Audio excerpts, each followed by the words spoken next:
Chapter 6. Lucien. "You're a monster for doing that," I said to Lucien. He had entered the room I occupied, unannounced and uninvited, but I knew that I could not stop him, and had read what I had written, had been reading what I had wrote as I wrote it, I also knew, but he had made a show of picking up the ledger and leafing through it. For taking Zuri's form, perhaps.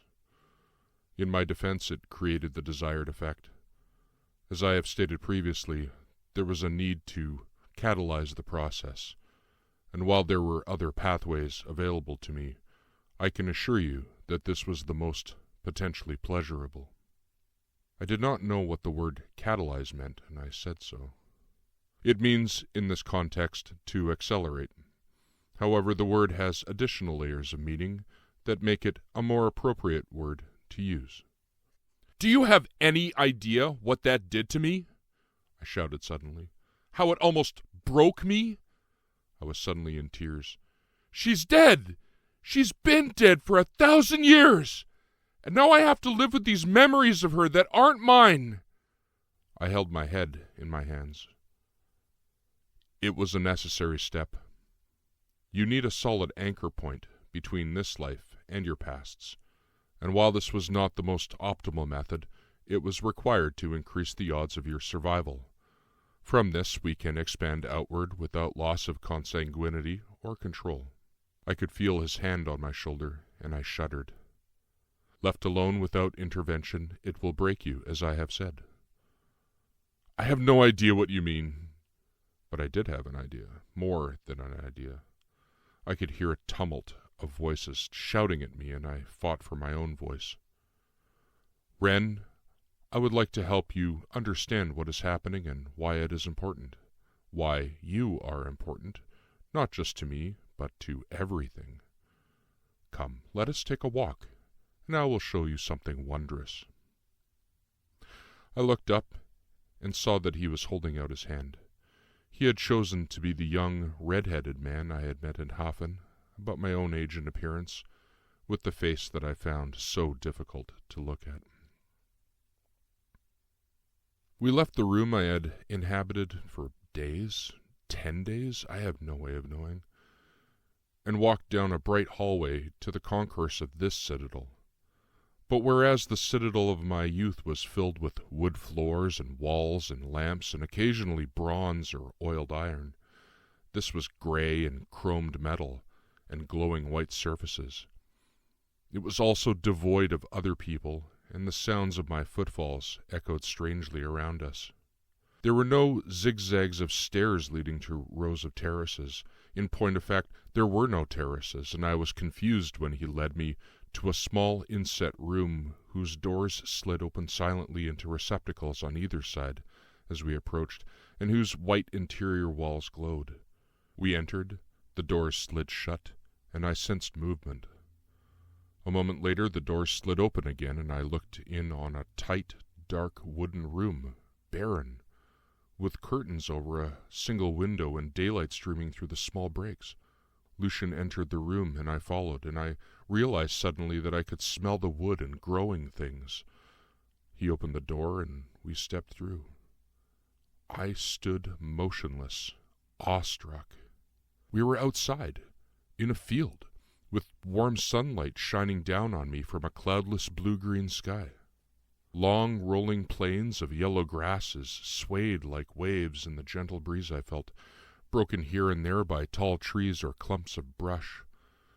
To my right a thin creek flowed past the shed, and along its banks grew green rushes, topped with brown stalks and yellow and blue flowers.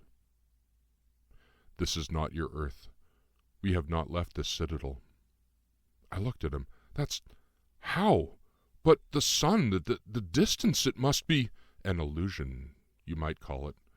I have had a considerable amount of time to craft and refine it.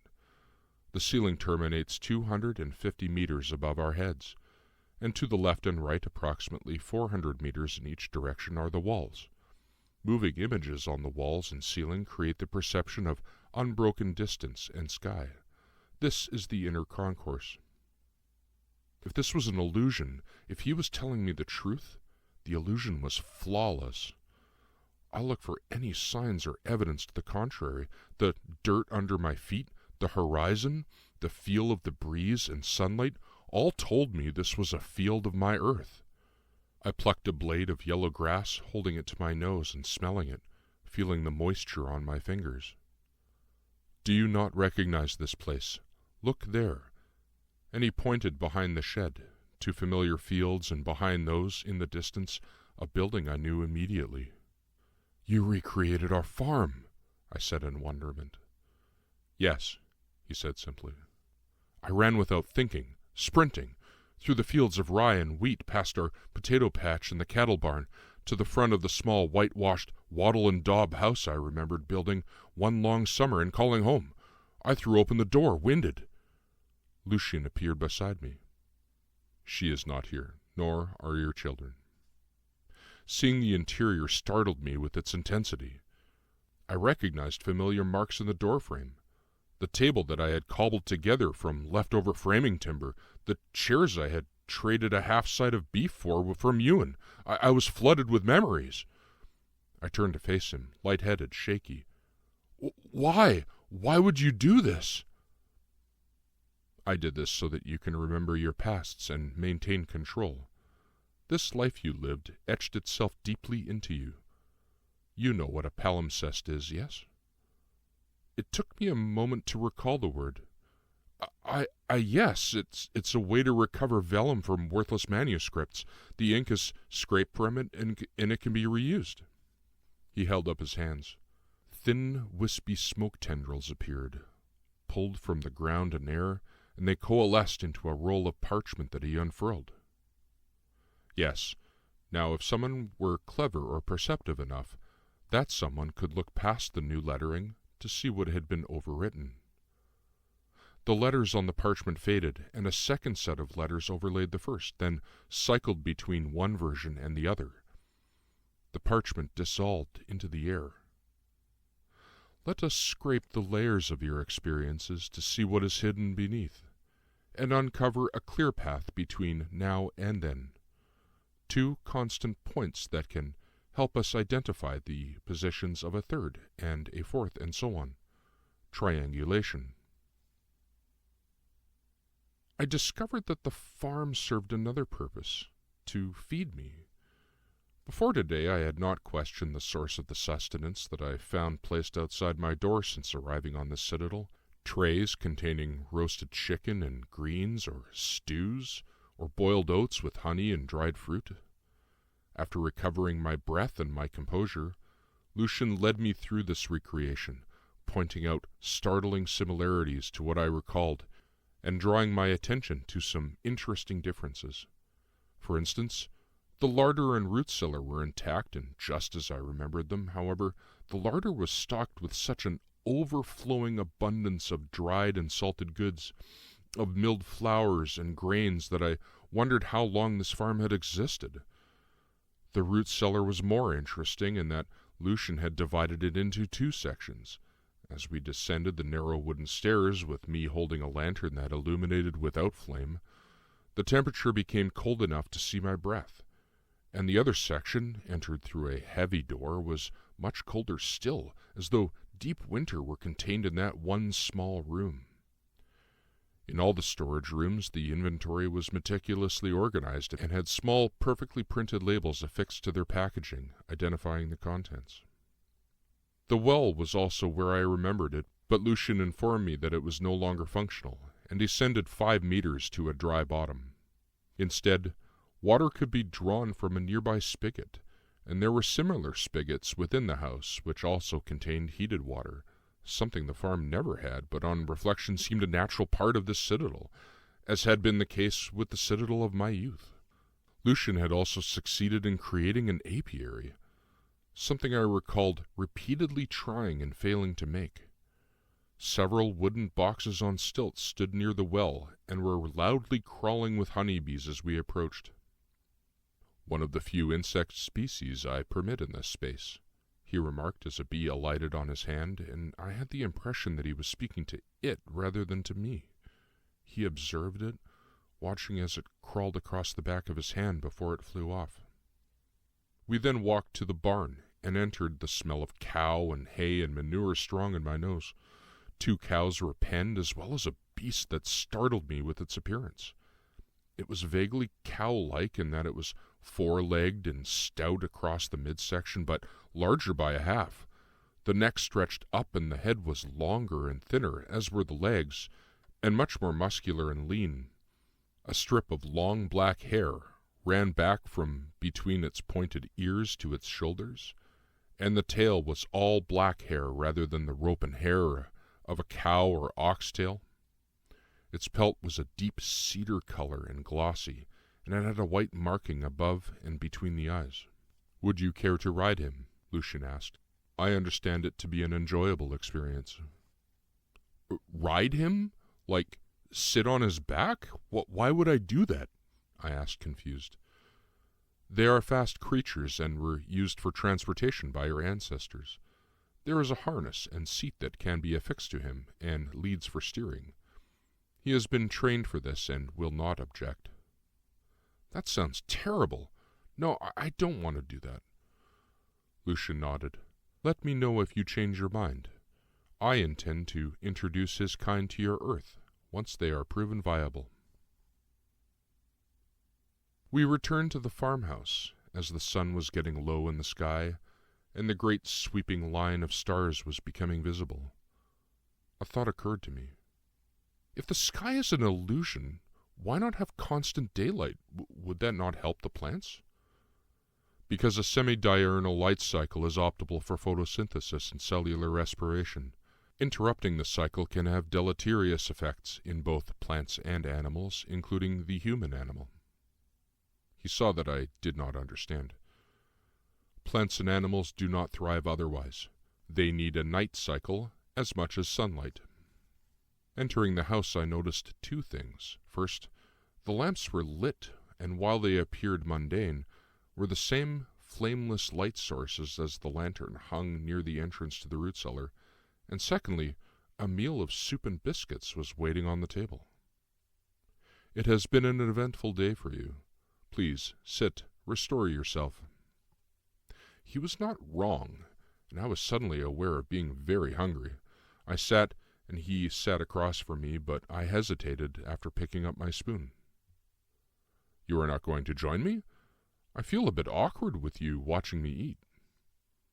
He paused, and after a moment, those thin wisps appeared again and quickly formed into a matching repast in front of him.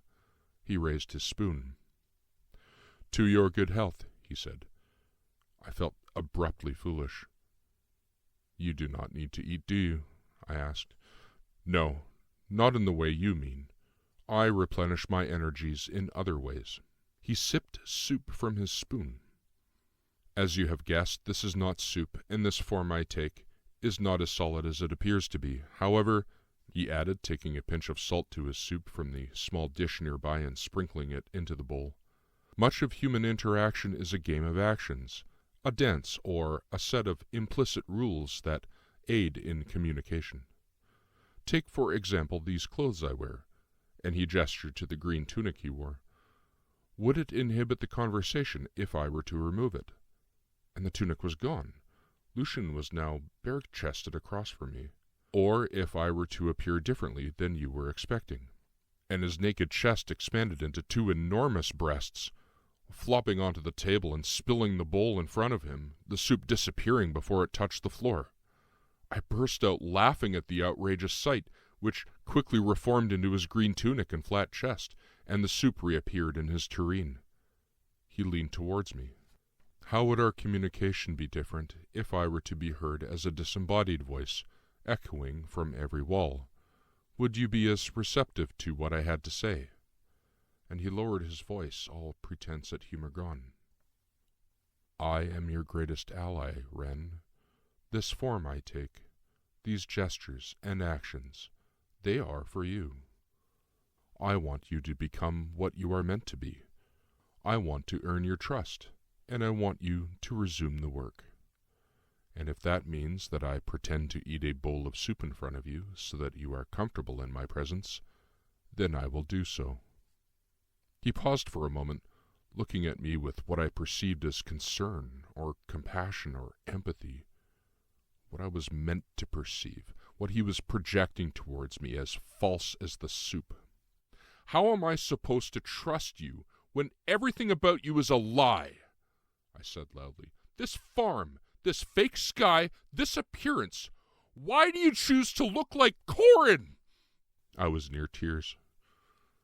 He reached across the table and held my hand, gently. It felt warm and real.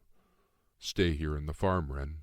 Stay and write, and remember, you have such a gift for recollection. Write about the events of today.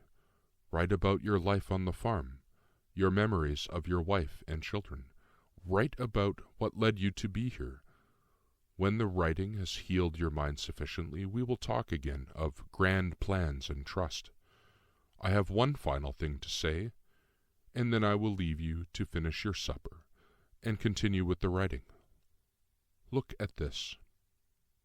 White mist converged into another parchment, and it unfurled, revealing the outline of a rabbit in a field and a wolf crouched behind a tree.